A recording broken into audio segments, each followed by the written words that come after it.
Long ago, the Ashkari lived in a great city by the sea. Wealth and prosperity shone upon the city like sunlight, and still its people grumbled in discontent.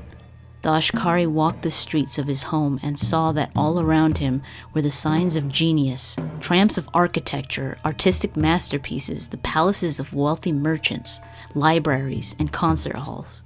But he also saw signs of misery, the poor, sick, lost, frightened, and the helpless. And the Ashkari asked himself, how can one people be both wise and ignorant, great and ruined, triumphant and despairing? So the Ashkari left the land of his birth, seeking out other cities and nations, looking for a people who had found wisdom enough to end hopelessness and despair.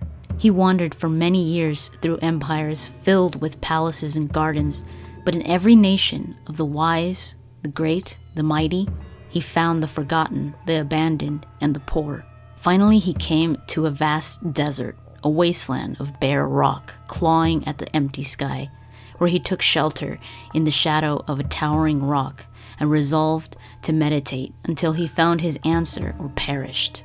Many days passed until one night, as he gazed out from the shadow of the rocks, he saw the lifeless desert awaken.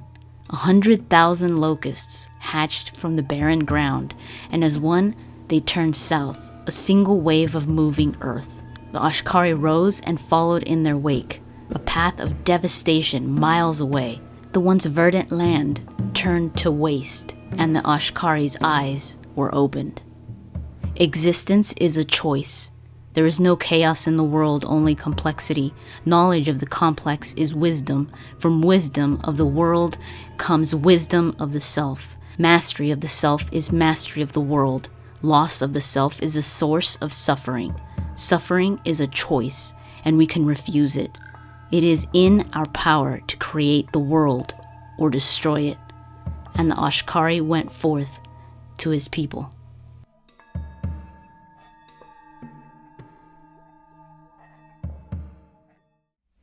What's up, guys? I'm GamerMD83, and let's jump right into the world of Dragon Age. So today we're going to be talking about the Qune, which is a huge topic. I literally have about 10 pages of notes on the Qune. Yeah. The Kunari have always been so interesting to me, so I really hope you guys enjoy this episode. So first of all, who is the Ashkari? His full name is Ashkari Kasloon, and he is the Kossith philosopher that pretty much came up with the code of honor known as the Qune. Now I say the code of honor because the Qune isn't really considered to be a religion, at least not. It is a set of beliefs, but an actual religion, it doesn't really fit the definition, so it's usually called a code of honor or social rules or very strict set of ways of how you live your life. There really is no higher entity or god that the Qune or that the Kunari worship. Actually, the religions that do worship higher entities or gods or something, like the chant and this and that and Andraste, the Kunari actually find them laughable. The way that they live their life, they're not going to sit and worship one entity or multiple entities. The Kunari, or literally what it translates to is the people of the Qune, live their life as a whole. The Kunari as a people are one. So they see their society as a body, and everybody in that body makes it work. There is the Triumvirate, which are the three leaders of the Kunari. But the Kunari themselves say that not only does the heart and the brain make you work or make you alive, make you function, but so does the lungs, the everything else. The body, your arms, your legs, everything else makes you functioning. So everybody plays a very intrinsic role in the society of the Kunari. So for those of you that don't know what Kossith means, I said that Ashkari Kasloon was a Kossith. Kossith is a possible word for the race of the horned people, the horned gray people. So in Dragon Age, we're at first we're kind of like made to think that the race is the Kunari race, but the word Kunari is not the race. It's actually the followers of the Qune. So that's why you could have an elf that could call himself a Qunari or a human. It doesn't matter. It's just the people of the Qun. So it's not the race. So the word Kossith hasn't been actually proven to be the actual word of the race of that people, of the horned people, of people like Sten, of people like the Arashok. Because there is so much mystery behind that race. And before you start saying that, oh yeah, they're all the same race, they're not. They are a separate race. It's just unknown what the name of the race is.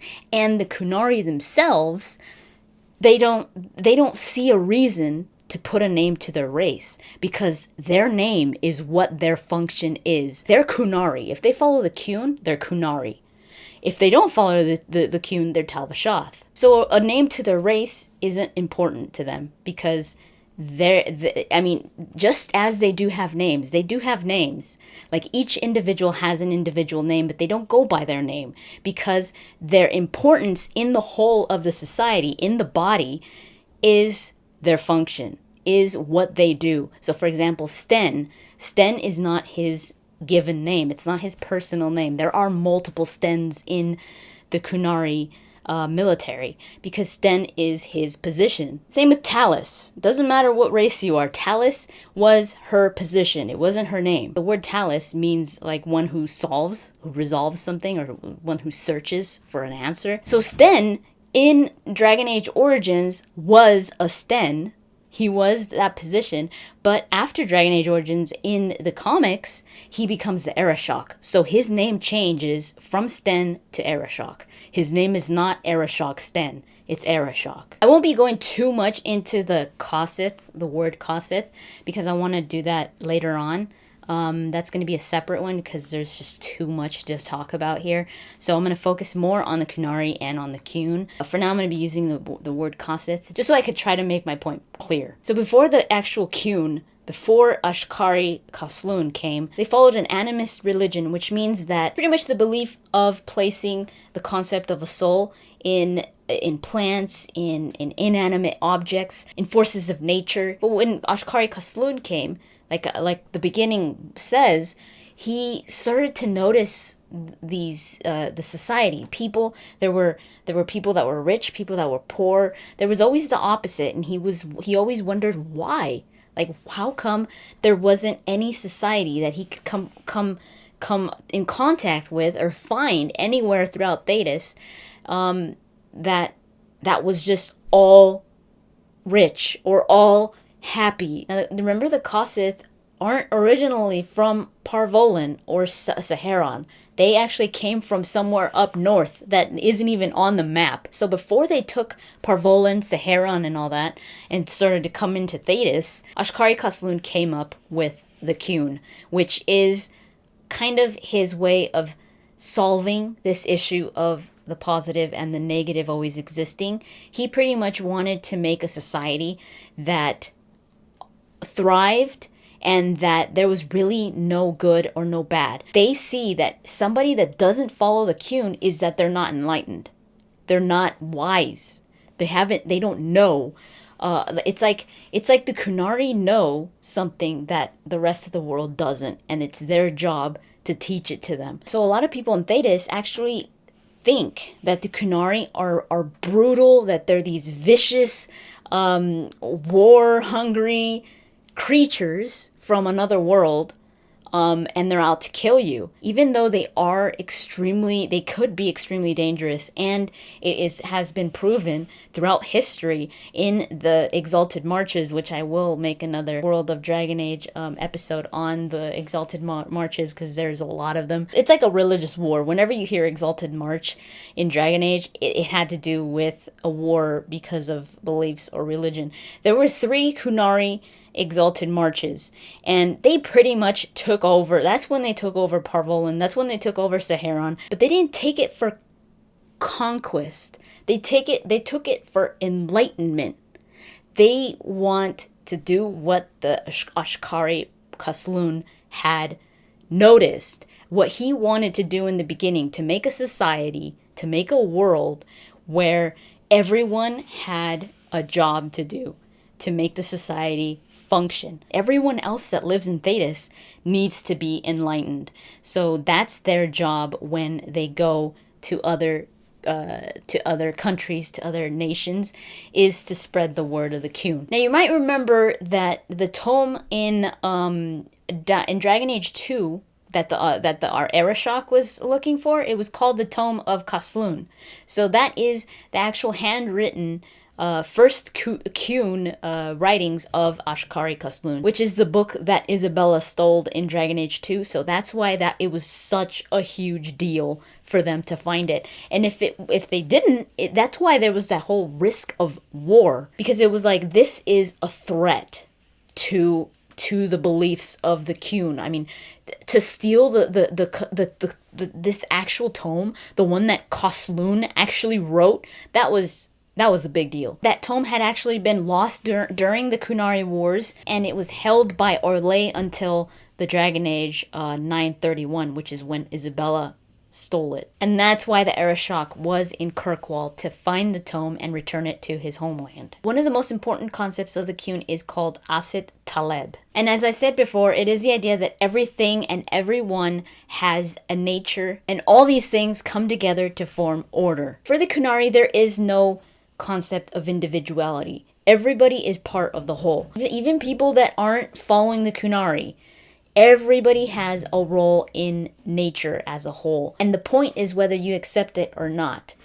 If you don't accept it, those are the people that the Kunari feel need to be enlightened. It's like, oh, it's just that they don't know. The Kunari believe that the people that don't accept their nature, or anybody that isn't Kunari, are pretty much at war with themselves and the rest of the world. Because the Kunari pretty much rely on order. That is the Qun. It's this order system. The Kunari think that there is no chaos. There is only confusion. A plague must cause suffering for as long as it endures. Earthquakes must shatter the land. They are bound by their being. Asit Taleb, it is to be. For the world and the self are one. Existence is a choice. A self of suffering brings only suffering to the world. It is a choice and we can refuse it. Some people in Thetis that don't follow the Qun actually misinterpret the Qun as being a system of tyranny, or a system of extreme power on the people and extreme control, and they almost see it as bad. But even though you might not agree with the way that the Qunari live their lives, it's in no way a system of oppression. It's not like they live in a tyranny, or there is one ruler. That's the last thing that the Qunari do. I mean, there is the Triumvirate, but everybody has a role in the whole, and everybody has a choice. That's what the Qun says, that you have a choice. You have a choice to either accept your own nature, or you have a choice not to. And if you don't, you are at war with yourself. You are causing suffering to yourself and to the world, because it's kind of like you are breaking the order in the world, and the Kunari are there to fix it. There are some writings in Dragon Age that talk about this, that talk about the people that don't accept their nature or don't want to accept the Qun. It's very interesting because it talks about the Benhasrath, which I'll go into a little bit. But the Benhasrath are the Qunari that are given the position of protecting the faith and the innocents. So anybody that doesn't believe in the Qun, the Benhasrath are there to like enlighten them, and if they don't accept the Qun, the Benhasrath see it as an illness. In these writings, it is said that the Benhasrath were never cruel. They were reasonable, but very firm. So for anybody that didn't accept the Qun, the Benhasrath would take them to this place called the Vidath Lock, which are temples of healing, a recovery. And the writer of these texts that is talking about the Benhasrath wasn't Kunari. He actually pretended to believe the Qun so that the Kunari would leave him alone. But he says that the other people's the other people in his platoon weren't clever enough, so the Kunari saw them as ill. So they were taken to the Vidath Lock, and when they returned, the writer says that they were changed in profound ways. So he says he doesn't know what they did to them there, or what happened there, but they were cured. So before I go deeper into that, let me first talk about the Triumvirate, or the Salazari in Qunlat, which is the language of the Qunari. Very few Qunari know how to speak Qunari well. So they only use some words to signify things like Salazari,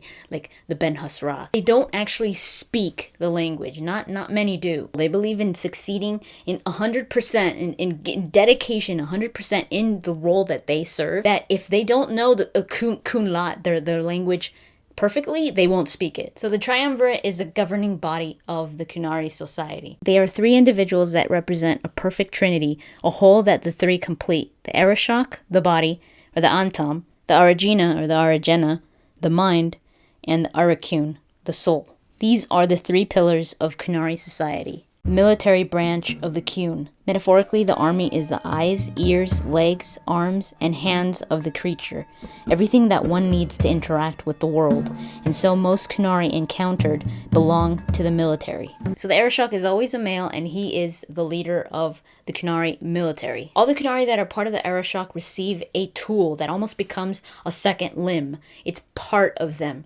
In their case, it's usually a type of weapon. So, for example, Sten, when he loses his sword, that's why it was a big deal, because it was like, it wasn't just like he lost a part of himself, like an arm. If the Arishok were to find you without your sword, you would pretty much be executed on sight. So, I mean, in a way, even though the Kunari don't believe in deities or in entities, it's almost like going back to when, before the Qune, when they still worshipped, inanimate objects, where they placed the concept of a soul on things that weren't alive.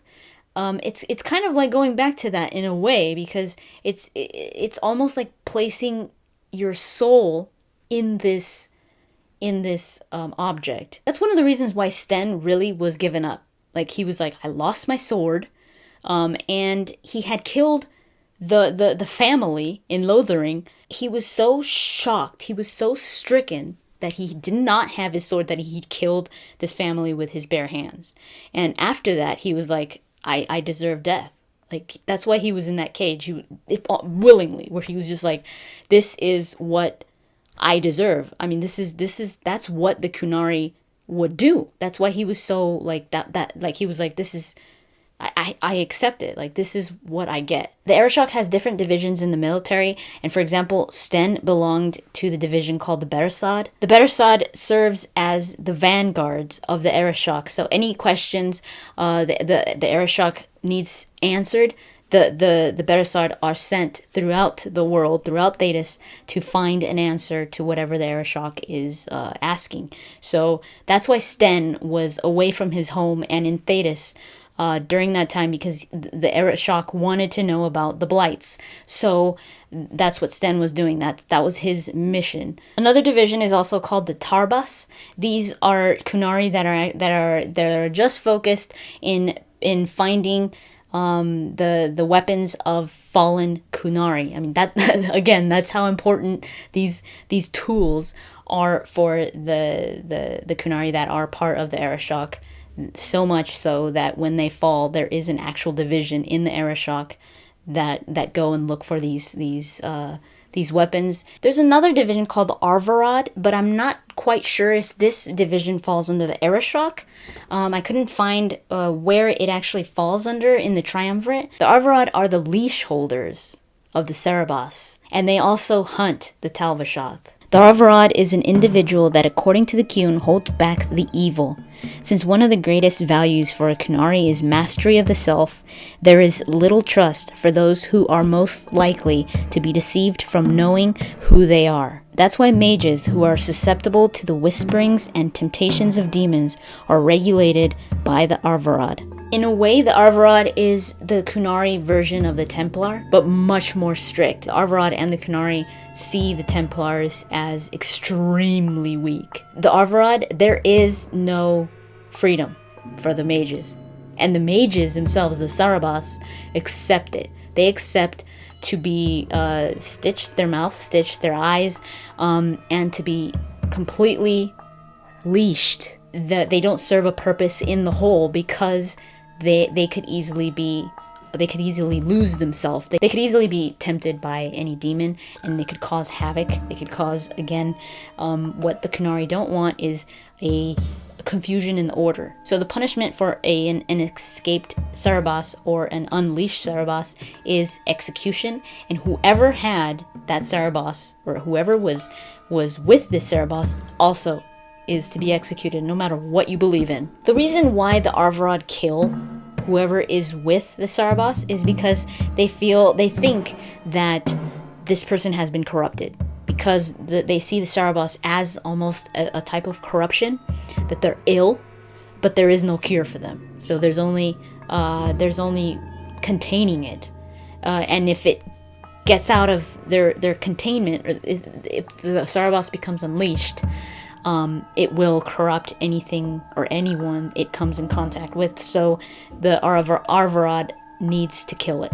Needs to kill the Sarabas and anyone that is with that Sarabas. Each of the Arvarads are in charge of a group of mages, which is called the Karatam. So if there is a Sarabas away from their Karatam, they will be executed. The Arvarad also hunt down the Talvashoth, but their main purpose is to be the leash holders of the Sarabas. The word actually, now that I mentioned the Talvashoth, the word Talvashoth, their actual word is actually just Vashoth, which means gray ones. But the Talvashoth changed the word to Talvashoth, which means true gray ones. So the Talvashoth are the Kossith that do not follow the Qune, that once did, but left it. By naming themselves true gray ones, it's like saying, this is who we are.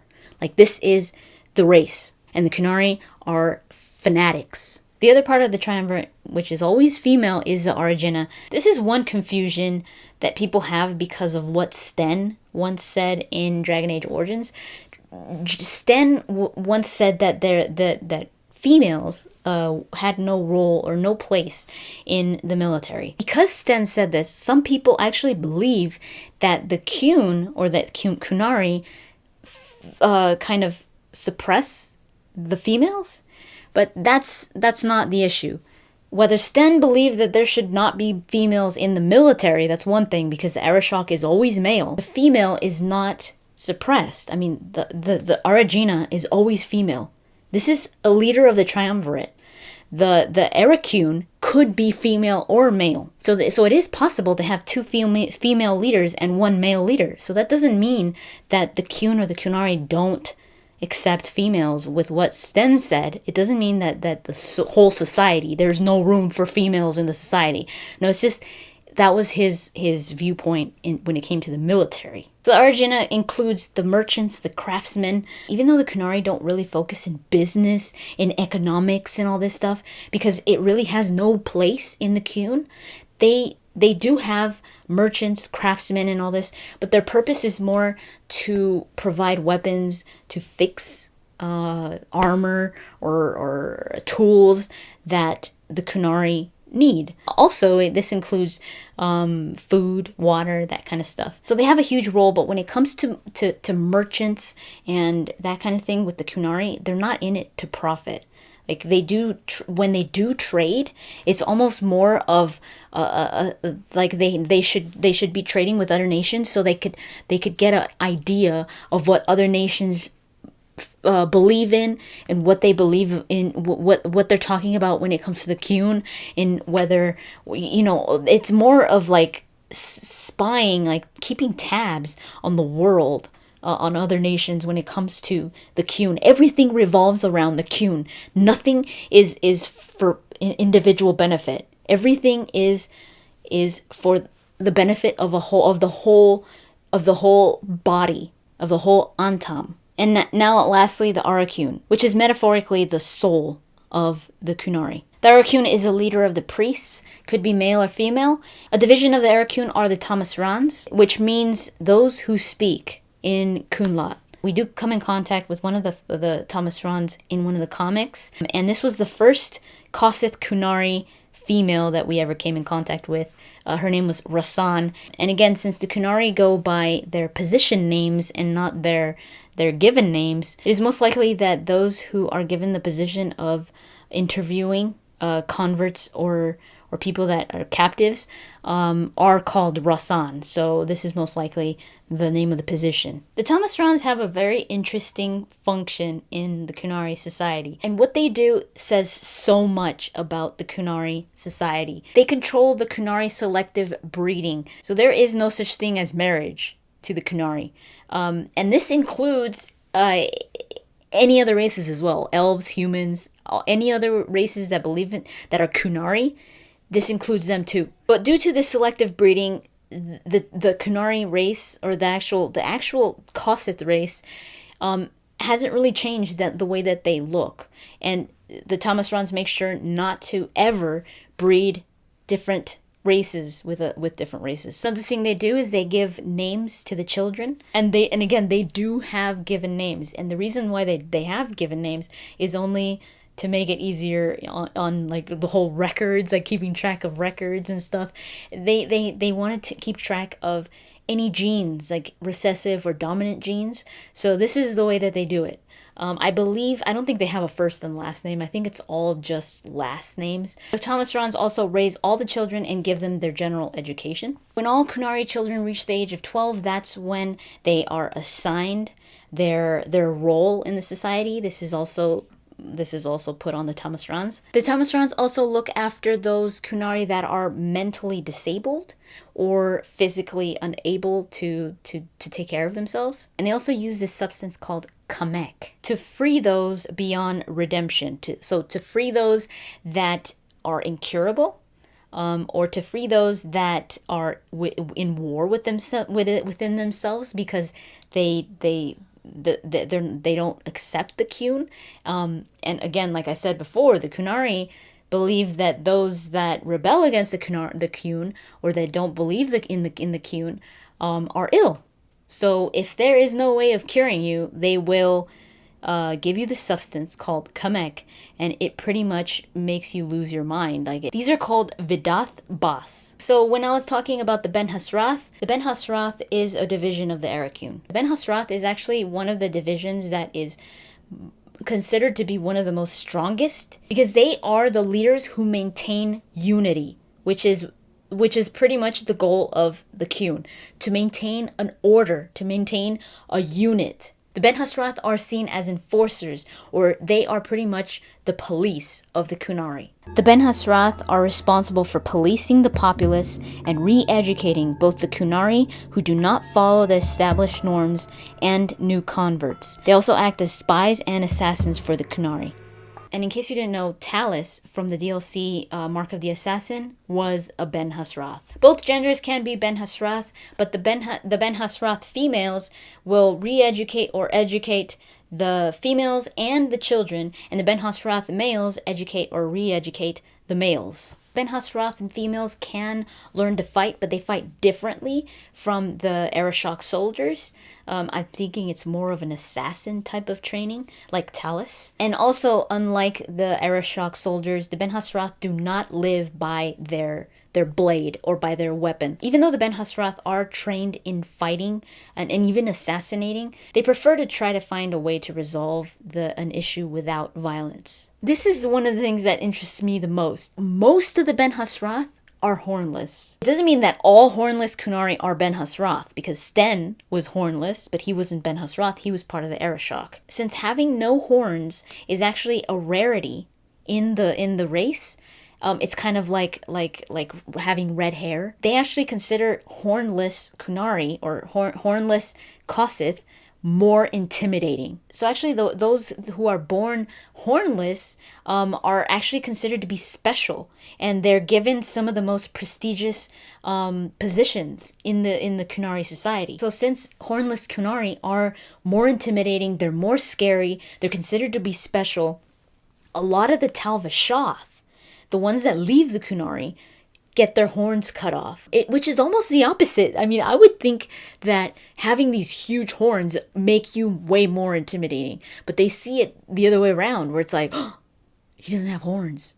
And also the Cerebos, the mage Kossith Kunari, they they cut their horns off so that they could let people know how dangerous they are. Some Arishok's actually also have their horns removed so that they could seem more powerful, so that they're more respected. And when we get to play Dragon Age Inquisition, I already said this before, that I wanted to make a Qunari with no horns, because I even before I knew this, I always found them more interesting. Like, I always like, ooh.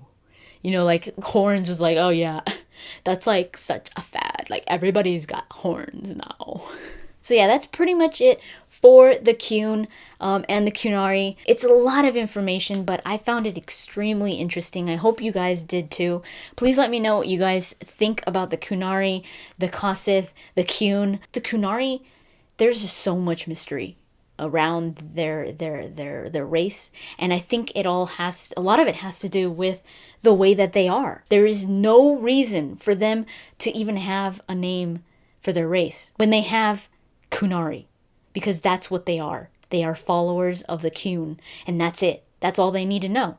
And it doesn't matter what you are. I mean, you could have an elf that is a Kunari. You could have a human Kunari. You could have a dwarf Kunari if they accepted it. So I think there's a lot of misunderstanding when it comes to the Kunari in Thetis, because they believe that they're monsters from another world that nobody knows, and they're out to get you.